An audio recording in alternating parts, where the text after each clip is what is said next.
Assalamualaikum warahmatullahi wabarakatuh. Perkenalkan, nama saya Andres Setiawan dari Prodi S1 Manajemen dengan MPM 2211011166. Saya akan memaparkan poin penting dalam kegiatan PKKMB tingkat universitas dan fakultas yang dimulai dari tanggal 15 hingga tanggal 19. Baik, di sini saya akan menyampaikan materi PKKMB tingkat universitas yang pertama dibawakan oleh Bapak Yusandri Yusrin SIK Medcom dengan judul Peran Kepolisian Republik Indonesia dalam Mengatasi Kejahatan Digital. Beliau memaparkan tentang definisi Undang-Undang ITE, kemudian contoh-contoh pelanggaran dalam dunia maya, serta pasal-pasal tentang Undang-Undang ITE.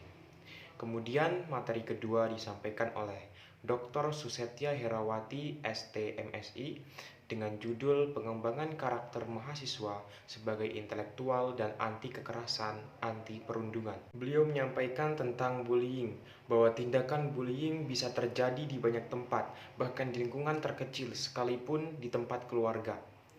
Kemudian materi ketiga disampaikan oleh Profesor Dr. Kiai Haji Said Akil Siroj MA tentang penguatan karakter mahasiswa. Beliau menyampaikan tentang sejarah ulama zaman dulu dalam memperjuangkan agama Islam. Beliau juga memaparkan atau menyampaikan bagaimana cara efektif membentuk karakter mahasiswa dan mahasiswi, yakni dengan mempraktekannya secara langsung adalah cara yang paling efektif. Materi kedua dibawakan oleh Dr. Asep Sukohar SKT MKes dengan judul Kesadaran Lingkungan Hidup, Manajemen Resiko, dan Kampus Sehat. Beliau menjelaskan tentang pengelolaan lingkungan yang sehat, permasalahan lingkungan hidup di Indonesia dan dunia, serta kampus yang sehat dan pengendalian COVID-19.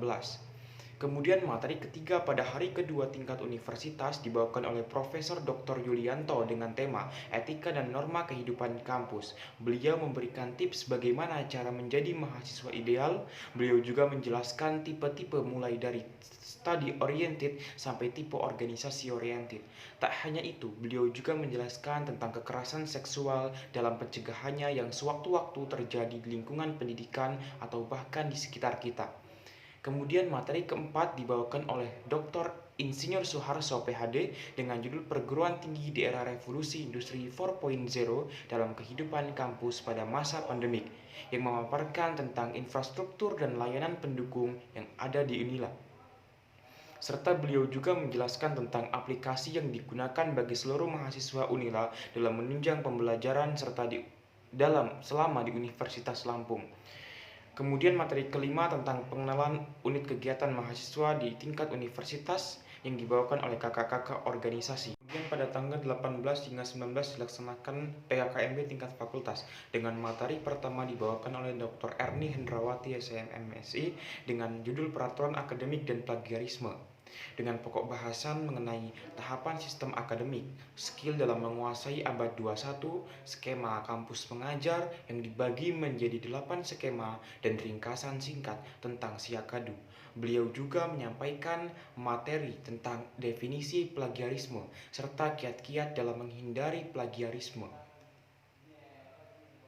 Kemudian materi kedua dibawakan oleh Dr. Agrianti Komalasari SEMSI YKT tentang kode etik dan fasilitas mahasiswa. Beliau menjelaskan tentang fasilitas-fasilitas yang menunjang pembelajaran di lingkungan Fakultas Ekonomi dan Bisnis Universitas Lampung. Materi ketiga dibawakan oleh Bapak Muslimin SEMSI tentang hak dan kewajiban mahasiswa dalam kegiatan kemahasiswaan, program kreativitas mahasiswa, serta tata pergaulan mahasiswa Universitas Lampung. Hari kedua, tanggal 19 Agustus, dilaksanakan Jumat Bersih, kegiatan jelajah kampus bersama tutor, serta lomba yang diadakan di lingkungan Fakultas Ekonomi dan Bisnis Universitas Lampung, terdiri dari lomba melimakanai, lomba menghias tanaman, lomba orasi, lomba mading, lomba ranking 1, dan lomba estafet karet. Kemudian sebagian peserta dari yang mengikuti PKKMB Fakultas Ekonomi dan Bisnis Yang tidak mengikuti perlombaan, mereka mendapatkan materi tentang Bursa Efek Indonesia yang disampaikan oleh kakak-kakak alumni Universitas Lampung, serta ada sharing session, dan sore harinya adalah kegiatan pengenalan kegiatan lembaga kemahasiswaan Fakultas Ekonomi dan Bisnis, mulai dari DPM, BEM, HIMEPA, HMJ, Himakta, Pilar, EBEK, KSPM, IISI, ROIS, dan Mahapel. Mungkin cukup sekian dari saya, kurang lebihnya mohon maaf, dan wassalamualaikum warahmatullahi wabarakatuh.